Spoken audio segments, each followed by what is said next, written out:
1절 귀한 자에 따라 신을 신은 내 발이 어찌 그리 아름다운가. 내 넓적다리는 둥글어서 숭령공의 손이 만든 굿을 꿰미 같구나.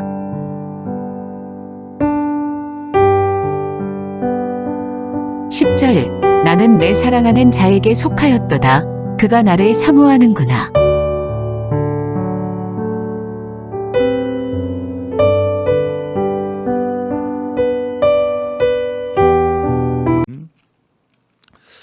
오늘 이제 아가서 7장은 이제 점점 더 이 솔로몬 왕과 술람미 여인과의 사랑의 깊이가 더해져가는 모습이고, 드디어 이제 이들이 결혼을 하고 신방을 꾸민 그런 상태로 들어가 있는 것을 보게 됩니다. 그래서 이제 7장 1절부터 9절까지 1절부터 9절까지는 이제 그 신랑이 신부를 바라보면서 아주 기뻐하고 만족하는 바로 그런 광경입니다. 솔로몬 왕이 아주 감탄사인데 이것은 이제 결국 예수 그리스도와 성도들 간에 우리가 흔히 말하는 것이 신랑과 신부 결혼의 관계로 얘기를 합니다. 그래서 우리가 많은 사람들과 여러 가지 관계를 맺고 있어도 진짜 중요한 마지막까지 진짜 제일 최고의 관계는 부부 관계입니다. 남편과 아내의 관계, 결혼을 하고 서로 아무 거릴 것이 없는 그 관계, 이 관계까지 나아가는 것을 보게 되는데, 그래서 이 7장 1절부터 그 9절까지의 사이를 보면 이제 신랑이 그 신방에서 신부의 몸을 보면서 여러 가지 그 몸의 모습을 가지고 아름다움을 노래하고 있습니다. 제일 첫 번째는 귀한 자에 따라 그렇게 이렇게 부릅니다. 귀한 자. 그래서 존귀하다는 얘기죠. 신분이 이제는 그리스도의 신분은 비록 몸은 여전히 이 땅에 있는 것 같지만 귀한 자가 되었다는 사실을 우리가 기억을 해야 됩니다. 그래서 이 땅 위에 어떤 세상의 명예와 권력, 어떤 힘을 가지고 존귀해지 보려고 애를 쓰고 있고, 그래서 좋은 옷을 입고 좋은 차를 타고 하여튼 세속적인 면에서 귀하게 살아보려고 애를 쓰지만, 진정한 존귀함은 가장 존귀하신 예수 그리스도와 한 몸이 되는 것, 예수와 하나 되는 것, 이것이 바로 존귀함입니다. 그래서 예수님께서 우리를 바라보실 때 이 지금 솔로몬이 술람미 여인을 바라보면서 귀한 자에 따라 이렇게 불러주는 것처럼 우리는 예수 그리스도 안에서 한 몸이 될 때 여기에서 존귀함이 이루어진다는 것을 이해할 필요가 있고, 이제 이 그 신랑이 신부의 그 신을 신은 발바닥에 있는 발부터 시작해서 머리 끝까지 쭉 그 몸의 한 부분을 훑어가면서 그의 아름다움을 노래하고 있습니다. 그러니까 이 몸의 모습을 보면 옷을 입고 있는 겉옷의 모습이 아니라 옷을 벗은 육체에 있는 그 모습 그대로입니다. 그러니까 신랑과 신부는 지금 옷을 입지 않고 서로 쳐다보고 있는 그런 모습임을 알게 되는데, 바로 이 상황은 아담과 하와가 에덴 동산에 살고 있을 때 범죄 이전의 상태. 그래서 창세기 2장에 보면 이 하와가 이제 아담에게 와서 하나님께서 그를 이끌어서 결혼을 하고 났는데, 근데 둘이 다 벌거벗었으나 부끄러워하지 아니하더라. 결국은 이 부부 관계에 있어서 이 서로 부끄러움이 없는, 이 벌거벗었으나 부끄러움이 없고 서로를 존귀하게 사랑하며 바라볼 수 있는 이 관계가 바로 범죄 이전의 관계입니다. 다시 말해서 아가서 7장은 바로 그러한 관계까지 회복되었다는 것을 알 수가 있습니다. 오늘 우리는 예수로 말미암아 우리는 그 죄로 말미암아 타락했던 모든 부정하고 더러운 것들이 많았는데, 이제 예수 그리스도 안에서 하나 될 때에 그 모든 부정하고 더러운 것들이 다 사라지고 부끄러운 것들이 다 사라지고 아무런 부끄러움 없이 신랑과 신부 사이에 그 서로를 드러내는 그런 관계가 이루어진다는 것이고, 그래서 내 신을 신은 발이 어찌 그리 아름다운가. 신을 신은 발. 그래서 우리가 우리의 입장에서 보면 영적인 의미로 본다면 이 발은 활동력입니다. 이리저리 돌아다니는 활동력, 복음을 전하는 발. 그 다음에 넓적다리는 둥글어서 숭룡공의 손이 만든 굿을 꿰미 같구나 그랬습니다. 넓적다리는 바로 힘을 상징을 합니다. 튼튼하게 서 있는 힘. 그리고 또 배꼽은 섞은 포도주를 가득히 부은 둥근 장 같고, 그리고 또 허리는 백합화로 두른 밀당 같구나. 배꼽이나 또 이 허리는 이 자궁을 의미하기도 한데 바로 생산력을 얘기합니다. 그래서 우리가 복음을 전하고 영적인 믿음의 아들들을 길러내고 하는 이런 것들이 바로 이 배꼽이라든지 허리에 대한 그러한 감탄사이기도 하고, 두 유방은 암사슴의 쌍떼 새끼 같고, 그러니까 이 여자로서의 성장한 모습일 뿐만 아니라 저희 신부의 그 두 유방은 장차 아이를 낳아서 젖을 먹일 수 있는, 양육을 시킬 수 있는 힘, 이런 것까지도 우리가 찾아볼 수 있고, 그 다음에 목은 상하망대 같구나 그랬습니다. 목은 앞부분에도 말했지만 굳은 의지, 아주 굳게, 아주 흔들림이 없이 주님을 사랑하고자 하는 그런 마음. 그래서 눈은 헤스본 바드라빔 문 곁에 있는 연못 같고, 이 바드라빔이라고 하는 그 지명이기도 하지만 그 지명의 뜻은 뭐냐면 큰 무리 가운데 한 여자다, 큰 무리 가운데 아주 뛰어난 사람이다, 바로 그런 얘기고, 코는 다메섹을 향한 레바논 망대 같다. 코가 망대처럼 튼튼하게 서서, 높이 서서 적군이 쳐들어오는 것을 다 살피고 방어를 하듯이, 코는 바로 이 어떤 이 깨어 있는 경성한 그러한 상태를 얘기하고, 그 다음에 머리는 갈멜산 같고, 그래서 머리는 갈멜산 같이 아주 높이 솟아 있다, 존귀하다는 그런 얘기입니다. 그래서 머리털은 자줏빛이 있으니 왕이 그 머리카락에 매였구나. 왕이 그 신부의 아름다움에 그냥 매여서 쩔쩔 매여 있다는 얘기입니다. 마치 우리 할머니 할아버지들은 아이 손주들을 보면 뭐 손주가 이럴까 싶어서 그냥 쩔쩔 매이고 그냥 매여 있는 것처럼, 바로 지금 이 신랑이 신부의 몸을 보면서 그 아름다움에 매였다, 그렇게 표현을 하고 있습니다. 예수 그리스도는 지금 우리를 바라보시면서 그렇게 기뻐하신다는 것을 우리가 기억할 필요가 있습니다. 그래서 이 옷을 벗었고 그 가운데서 그 아름다움을 보면서 노래하는 것을 보면 바로 이것은 범죄 이전의 회복이기도 하고, 또 가장 가까운 친밀감이기도 하고, 바로 이 상태가 지금 결혼을 마치고 결혼식을 마치고 신방에 들어와 있는 그런 신랑과 신부의 모습입니다.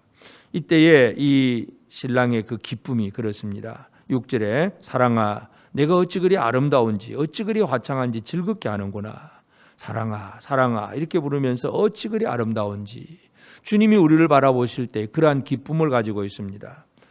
누가복음 10장 21절에 보면, 그 10장에 보면 예수님이 70명의 제자들을 둘씩 보내어서 복음을 전하게 하고, 그들이 돌아와서 이제 사역에 보고를 합니다. 막 귀신도 쫓겨나고 병도 고쳐지고 많은 사람이 믿기 시작한다는 얘기를 했을 때에, 그때 예수님이 누가복음 10장 21절에 보면 그때 주께서 성령으로 기뻐하시며 이르시되 천지의 주제이신 아버지여, 이것을 지혜롭고 슬기로운 자들에게는 숨기시고 어린아이들에게는 나타내심을 감사하나이다. 옳소이다. 이렇게 된 것이 아버지의 뜻이니이다.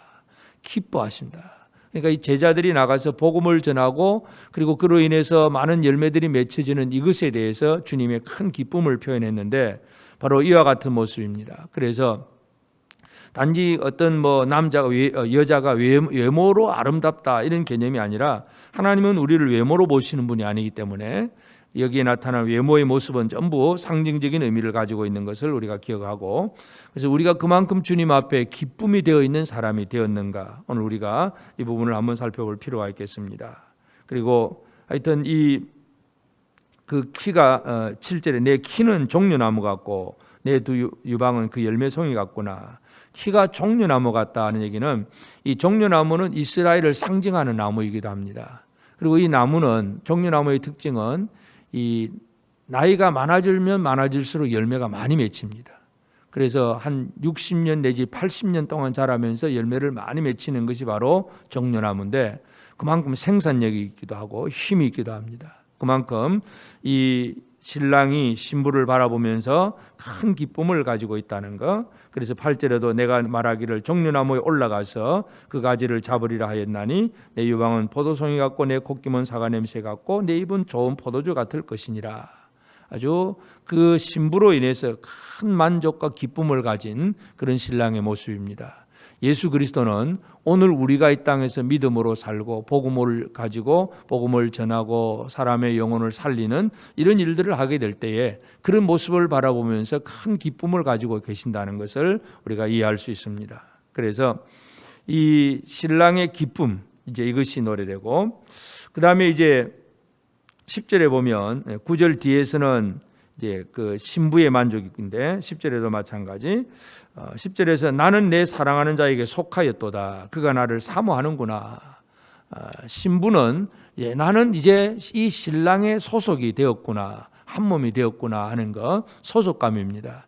나는 예수 그리스도 안에 한 몸이 되었다. 사도 바울은 늘 머리와 지체로 비유하기도 합니다. 하여튼 신랑과 신부로 비유하기도 하고, 그래서 내가 얼마나 주님께 속했다는 사실에 대한 확신을 가지고 있는가, 나는 어디 소속인가, 누구의 소유가 되어 있는가, 예수 그리스도와 하나 된 모습인가, 이것을 이해할 필요가 있고, 그러면서 이제 내 사랑하는 자에 우리가 함께 들러가서 동네에서 유숙하자. 근데 이 신부가 이제 신랑을 향하여서 하는 얘기가 내 사랑하는 자 우리가 함께 들러가서 동네로 가자, 동네에서 유숙하자, 이런 얘기입니다. 그래서 이 동네가 어디냐, 또 12절 우리가 일찍 일어나서 포도원으로 가서 포도움이 돋았는지 꽃술이 퍼졌는지 석류꽃이 피었는지 보자. 거기서 내가 내 사랑을 내게 주리라. 결국 이 동네라고 하는 것, 포도원이라고 하는 것은 바로 술람미 여자가 그동안에 살고 있던 자기 동네 예를 합니다. 왕궁으로 지금 왕비가 되어서 왕궁으로 들어가기 전에 자기 동네, 쉽게 말해서 자기 친정집이라고도 얘기할 수 있겠습니다. 결국은 이 얘기는 오늘 우리가 마지막 영원한 영광의 자리, 어린 양의 혼인잔치에, 천국의 잔치에 들어가게 되지만 그 이전에 지금 이 땅에 살고 있는 이 삶, 이 세상 속에서 일상으로 살아가는 삶이 바로 이 동네고 포도원입니다. 다시 말해서 우리는 예수 그리스도와 한 몸이 되고 그 안에 소속한 사람이긴 하지만 지금 현재 살고 있는 것은 여전히 이 동네와 포도원, 내가 살고 있는 가정, 직장, 사업장, 바로 이런 곳입니다. 그러니까 이런 곳에서 천국을 바라보며 살아가는 바로 그런 소망이 생겼다는 것을 분명히 강조를 합니다. 그래서 마지막 절에도 보면 합한 채가 한 길을 뿜어내고 우리의 문 앞에는 여러 가지 귀한 열매가 색은 묵은 것으로 마련되었구나. 주님을 향해서 드리려고 하는 것들이 많이 마련되어 있는, 새 것도 있고 묵은 것도 있고, 그래서 내가 내 사랑하는 자를 너를 위하여 쌓아둔 것이로다. 이 땅에서 열심히 할 일이 사랑하는 자 예수를 위해서 뭔가 쌓아두고, 그래서 나중에 또 이제 영원한 그 천국에 들어가면 그냥 막 드리고 싶어하는 그런 마음들, 바로 그런 마음을 표현하는 것을 보게 됩니다. 그래서 오늘 아가서 7장은 바로 술람미 여인과 이 솔로몬 왕과의 그 마지막 단계, 결혼의 단계. 그래서 그들은 이제 결혼을 하고, 그래서 신방에서 신랑이 신부의 아름다움을 노래하고, 그리고 신부는 그 아름다움을 칭찬을 받는 입장에서 내가 이 소속이 되었다는 안도감, 그러면서도 여전히 이 세상을 살지만 또 앞으로 이렇게 될 것이라고 하는 기대감을 가지고 신랑을 위해서 많은 것을 쌓아두는 그런 열정과 노력들, 이런 것들을 하고 있는 모습을 보게 됩니다. 그래서 오늘 이 아침에 우리가 함께 이 아가서 7장을 가지고 우리의 삶에 적용해야 될 부분은 첫째는 이 범죄 이전의 회복입니다. 그래서 아담과 하와가 벌거벗었으나 두 사이가 서로 부끄러움이 없었다. 이게 완전한 회복의 관계입니다. 주님과 우리 사이에 부끄러움이 없는 완전한 회복이 이루어지고 있는가. 바로 이것은 다른 말로 표현하면 구원의 확신이기도 합니다. 주님이 나를 이렇게 살리시고 십자가에서 나를 위해 죽으시고 내 죄가 용서받았고 나는 구원받았다는 확신, 이 구원의 확신은 주님과 내 사이에 부끄러움이 없는 생활입니다. 내가 열심히 뭔가 이걸 더 해야 구원받을 것 같고, 또 뭔가 좀 천국 가기는 아직도 미진한 것 같고, 뭔가 자꾸 다른 생각들이 들어가면 구원의 확신이 흔들립니다. 그건 아직도 이 아가서 7장의 단계에 들어오지 못한 사람입니다. 그래서 오늘 우리는 나는 얼마나 예수 그리스도로 말미암아 완벽한 구원이 내 속에서 이루어졌는가에 대한 구원의 확신, 주님 앞에 설 때 절대로 조금도 부끄럽지 않은 그런 삶으로 살아가는 것이 중요하고, 그리고 이 주님이 나를 이렇게 아름답게 여겨주시는구나. 나는 있는 모습 그대로 여전히 이 땅에서 포도원지기로 살고, 그래서 뭐 포도를 허는 여우를 잡아야 되고 막 바쁘게 살아가고 있지만, 주님이 나를 이렇게 사랑하시고 나를 이러한 이 연약한 상태이지만 나를 귀한 자에 따라 그렇게 불러주면서 우리를 존귀하게 여겨주시는 주님의 은혜에 대한 확신, 구원받은 확신도 있어야 되고 은혜 받음에 대한 확신도 분명해야 됩니다. 그리고 또 우리는 이 땅에 살지만 영원한 것을 내다보면서 그래서 합한제가 향기를 뿜어내고 우리 문 앞에 여러 가지 귀한 열매 세금 묵은 것으로 준비되었구나.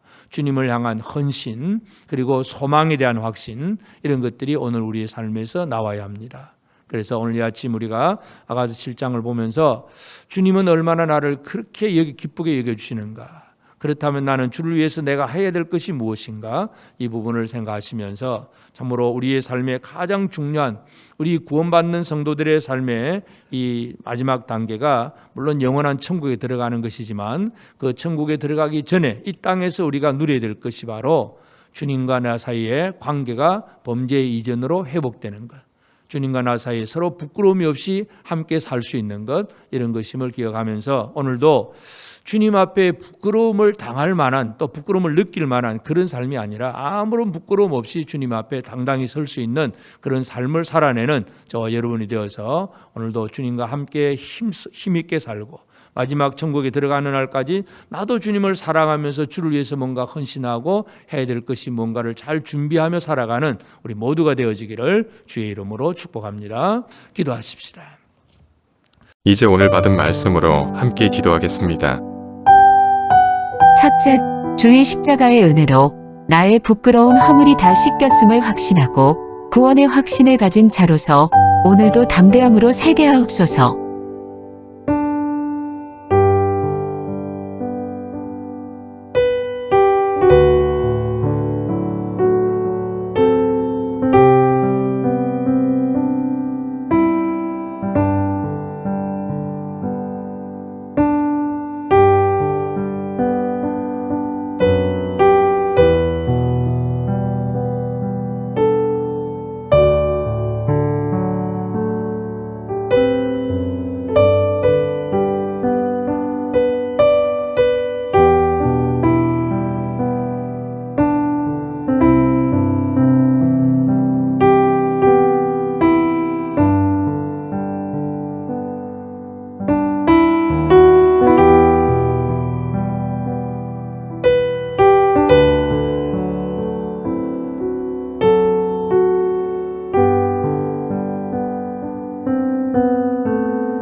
둘째, 일상에서 늘 영원한 하늘의 어린 양 혼인잔치를 바라보며 지금 신랑 되신 주님을 사랑하며 주를 위하여 새 것과 묵은 것을 준비하는 향기로운 삶을 살게 하옵소서.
이제 오늘의 기도 제목을 가지고 합심하여 기도하도록 하겠습니다.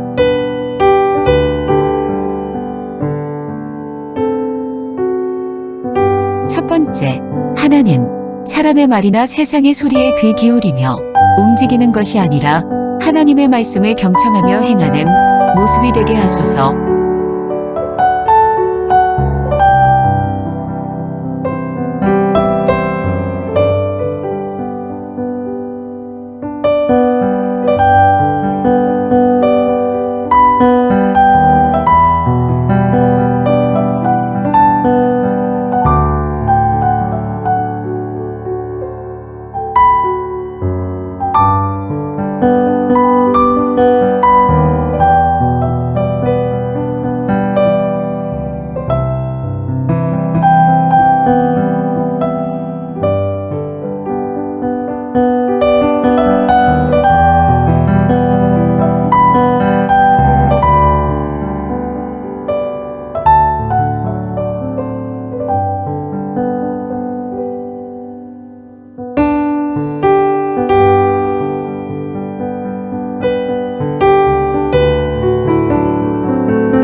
마음을 가지고 행하게 하시되 무례히 행하거나 마음에 상처를 주는 언행이 나타나지 않게 하소서.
세 번째, 하나님, 분노가 일어나지만 그 분노를 다스릴 수 있게 하시되 죄를 짓거나 해가 지도록 분노를 품지 않게 하소서.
이제 개인의 기도 제목을 가지고 하나님 앞에 기도하시기를 바랍니다.